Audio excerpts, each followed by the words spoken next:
पूछते हैं तो मैं बता देता हूँ उनको कि ये रीजन थे मेरे वेस्टेज में आने के।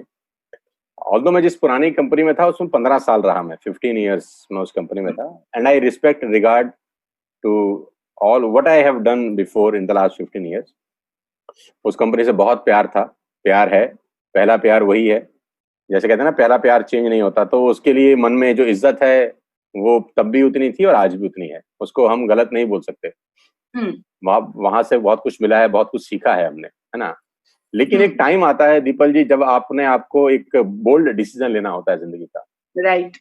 और वो डिसीजन कभी भी आसान नहीं होता। एक टाइम आता है आपकी जिंदगी में जब आपको लगता है कि नहीं यार, मतलब जब आदमी डिसीजन लेता है तब उसको पता नहीं होता कि उसका डिसीजन सही होगा या गलत होगा। उस वक्त कोई भगवान नहीं होता जो भविष्य में झांक सके और देख सके कि मैं ठीक कर रहा हूं कि नहीं कर रहा। तो एक लाइफ में टाइम आता है कि जब आप कहते हैं now enough is enough, I have to take some bold decision. और उस डिसीजन के ये प्लस भी हो सकते हैं, ये माइनस भी हो सकते हैं। आप प्रयास करते हैं पहली बात तो बहुत सारी चीजें ठीक करने का। सही बात है। मतलब इतना आसान नहीं होता। I was earning 25 lakh rupees a month, है ना। तो वो छोटा अमाउंट नहीं था मेरे लिए, और वो 15 साल की मेहनत के बाद एक अचीवमेंट होती है। लेकिन नेटवर्क मार्केटिंग में सिर्फ आपकी बात नहीं होती। नेटवर्क मार्केटिंग में बहुत सारे और भी लोग होते हैं, जो परिवार होता है आपका। और मैं बहुत ईमानदारी से कहता हूँ कि बहुत सारे लोग लीडर को लेकर भी जुड़ते हैं।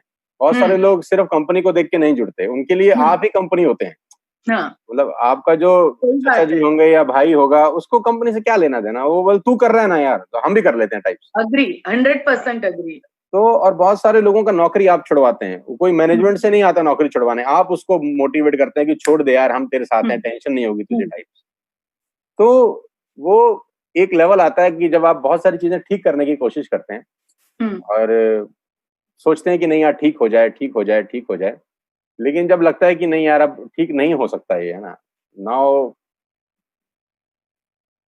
जब कोई चीज ठीक हो नहीं सकती और आपने पूरे भरसक प्रयास कर लिए और अपना बेस्ट एफर्ट लगा दिया, तो उसका दो तरीका है कि वही पुरानी कहावत है, जो हालात है या तो उसको बदलने की ताकत नहीं है तो उस हालात को झेलो, और अगर नहीं झेल सकते तो आप बेटर है कि वहां से निकल जाओ। एब्सोल्युटली। और वो क्या कहते हैं, ईमानदारी से जब तक हमको लगा कि नहीं वहां पर करियर है मेरा, मेरे लोगों का, मैं ईमानदारी से काम करता रहा, फुल डिग्निटी के साथ काम किया, कॉन्फिडेंस के साथ काम किया, टॉप पे रह के काम किया। और जिस दिन लगा कि नहीं यार अब करियर नहीं है यहाँ पे, मेरे लोगों का भी नहीं है, मेरा भी नहीं है, मैं बहुत रिस्पेक्टफुल ऑफिस में गया। ये बात 14 सितंबर 2019 की है। मैं कंपनी के ऑफिस में गया, 1:30-2 बजे की बात थी। और मैंने वहाँ डायरेक्टर साहब से मुलाकात करी। हमने वहाँ चाय पी उनके साथ, हमने वहाँ पे क्या कहते हैं बिस्किट खाए उनके साथ बैठ के, and we had a good discussion. और वी बोथ क्राइड,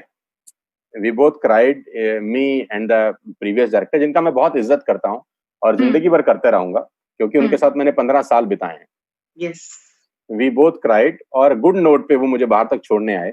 मैंने उनको थैंक यू वेरी मच बोला कि सर अब आगे का रास्ता कहीं और का है, मुझे इजाजत दीजिए कि अब मैं यहाँ नहीं रहूंगा। उन्होंने कहा हमारे रिलेशनशिप बने रहेंगे सर, आप कभी भी इस तरफ आइएगा तो जरूर आइएगा। He is a very good person. तो हम बहुत ईमानदारी से, बड़े गुड नोट पे वहां से उनको टाटा बाय बाय करके, रिजाइन करके बड़े अच्छे तरीके से 14 तारीख को निकले वहां से। और 14 तारीख को शाम को फिर हम वेस्टेज के ऑफिस थे। हमारी नई जर्नी हमारा इंतजार कर रही थी। सो आई ज्वाइंड ऑन 14 सितंबर इवनिंग में। हम लोग 7-8 बजे वेस्टेज आए और स्टार्ट किया। वेस्टेज के बारे में अच्छा क्या लगा कि सबसे बड़ी बात तो जो वेस्टेज का अचीवमेंट पिछले हम कुछ समय से देख रहे थे। मतलब सोशल मीडिया जब तक प्रभावी नहीं था, आपको पता नहीं चलता था कौन कहाँ क्या कर रहा है। सही बात। लेकिन अब सोशल मीडिया की प्रेजेंस ऐसी है कि कुछ चीजें छुप नहीं सकती। आपको परफॉर्म करना ही पड़ेगा अगर आप रेस में रहना चाहते हैं। तो मतलब विदाउट परफॉर्मेंस आप रेस में नहीं बनेंगे। अब मतलब वो टाइम चला गया कि अगर आप परफॉर्म नहीं कर रहे तब भी आप रेस में हैं। सही बात है। और वेस्टेज के बारे में हम लोग पिछले 1.5-2 साल से देख रहे थे कि वेस्टेज क्या कर रही है और कितने लोगों का क्या अचीवमेंट्स है, और 15 साल में एक कंपनी कैसे इतनी बड़ी बन गई। मतलब कुछ तो है ना उसके अंदर। मतलब 1 साल टॉप पे रह सकता है कोई, 2 साल पे रह सकता है, 13 साल, 15 साल कोई टॉप पे रह रहा है तो ना तुक्का हो सकता है, ना कोई जादू टोना हो सकता है। उसके पीछे कोई ना कोई टेक्नोलॉजी है, कोई एल्गोरिथम लगा रखा है किसी आदमी ने। तो मैं वो समझना चाह रहा था कि ये है क्या। yes. और वो कोइंसिडेंटली बाली साहब से मुलाकात हुआ और बस तो बात ही खत्म हो गया पूरा। मुझे याद है वो 6 जनवरी 2019 को उन्होंने पहली बार मुझे व्हाट्सएप किया था। हाँ। जनवरी 6 2019 को। तब तक मेरा कोई इरादा नहीं था कि मैं वेस्टिज करूंगा। मेरे जहन में दूर दूर तक भी नहीं था कि मैं वेस्टिज करने वाला हूँ। कोई अगर इरादा होता तो शायद मैं उनसे सीधा सीधा नॉर्मली बात करता। मैंने कभी ऐसे उनसे बात भी नहीं करी। मतलब हाँ। 6 जनवरी को हमारी बात शुरू हुई और सितंबर को मैंने ज्वाइन किया। आप समझ लीजिए कि 9-10 महीने के बाद, क्योंकि ऐसा कोई इरादा नहीं था मेरे मन में कि मुझे वेस्टिज करनी है उस टाइम पे। राइट। लेकिन पिछले जब मैंने किया उससे 2-3 महीने में कुछ हालात ऐसे बने और फिर मैं बाली साहब से मुलाकात किया मैंने और मैंने वेस्टिज के बारे में जाना और कमियां ढूंढता रहा कि कोई कमी मिल जाए। क्योंकि मैं पक्का करना चाहता था अपने आप को कि क्योंकि मेरा डिसीजन मेरी लाइफ इम्पैक्ट नहीं करता, मेरे पीछे जो लोग आने वाले थे उनकी लाइफ भी इम्पैक्ट करता। सही बात है। मैंने बहुत जगह बहुत कंपनीज को सर्च किया। यहाँ नाम नहीं लेना चाहता, लेकिन बहुत सारी कंपनीज के बारे में मैंने अपनी जांच पड़ताल करी कि कौन सी कंपनी क्या कर रही है, क्योंकि मेरा डिसीजन के पीछे मुझे पता था कि बहुत सारे लोग आएंगे। Absolutely, और उनको सिर्फ ये फेथ होगा कि सोनू जी आपने किया, देख लिया, चेक कर लिया आपने, सब तसल्ली कर लिया आपने, तो मुझे अपनी तसल्ली कर लेनी चाहिए। तो बाली साहब से जब मेरी 4-5 बार मुलाकात हुई मेरे ज्वाइन करने से पहले, और जब 5 बार मिला उनकी वेवलेंथ मैंने, सबसे बढ़िया बात उनमें मुझे लगी कि वो इंसान बहुत शानदार है, बहुत अच्छे इंसान है और फ्यूचरिस्टिक आदमी है, एकदम विजनरी है, बहुत विजनरी आदमी है और दिल के बहुत बड़े आदमी है।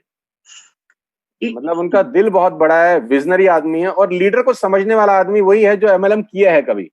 ये बहुत इंपॉर्टेंट है, जो अपने को समझ में आता है कि जो आदमी नेटवर्किंग किया नहीं है ना, वो नेटवर्कर का दर्द कभी जान ही नहीं सकता, कभी नहीं समझेगा। सही बात है आपकी। देखो बच्चे को तो आया भी बड़ी कर देती है, लेकिन माँ जो बड़ा करेगी ना उसका तरीका अलग होगा। सही बात है। तो उनके अंदर जो मुझे लगा कि एमएलएम किए हैं, सड़क पे भागे हैं, स्कूटर बाइक पे खुद चलाए हैं, तो उनको नेटवर्किंग में क्या क्या तकलीफें होती हैं इसका एहसास होता है। हाँ। तभी जब एक नेटवर्कर जाके कुछ बोलता है तो वो समझ पाते हैं उन बातों को। राइट। तो ये बातें अच्छी लगी, उनकी प्रोडक्ट रेंज आपकी शानदार थी। आपके पे आउट देख के मैं थोड़ा जल भी गया, जलन भी होने लग गई मुझे। दीपल जी कैसे इतने पैसे कमा रही है, मैं क्यों नहीं कमा रहा इतने, मेरे में क्या कमी है। तो jokes apart, on a lighter note I am saying that कि मुझे लगा जब इतने सारे पे आउट लोगों के देखे तो मैंने कहा जो मेरा टीम है इनमें लीडरशिप की कोई कमी नहीं है, हमको सिर्फ प्लेटफॉर्म की जरूरत है। जहाज को टेक ऑफ होने के लिए रनवे का जरूरत होता है, उसमें इंजन कितना ही बड़ा लगा हो। तो मुझे ऐसा लगा कि इंफ्रास्ट्रक्चर बहुत अच्छा है, बहुत जगह डीएलसीपीज हैं, सपोर्ट सिस्टम है, बहुत प्रोडक्ट रेंज बहुत अच्छी है, टेक्नोलॉजी सपोर्ट करती है, लॉजिस्टिक बहुत अच्छा है। 15 साल के बाद कंपनी ने अपने आप को प्रूफ किया है, नंबर 1 जगह पे पहुंची है, तो मुझे लगा कि मुझे कर लेना चाहिए। एब्सोल्युटली। मैं बताती हूँ आपको कि हम बाली सर को करीबन नेटवर्क मार्केटिंग हमको उन्हीं ने सिखाई।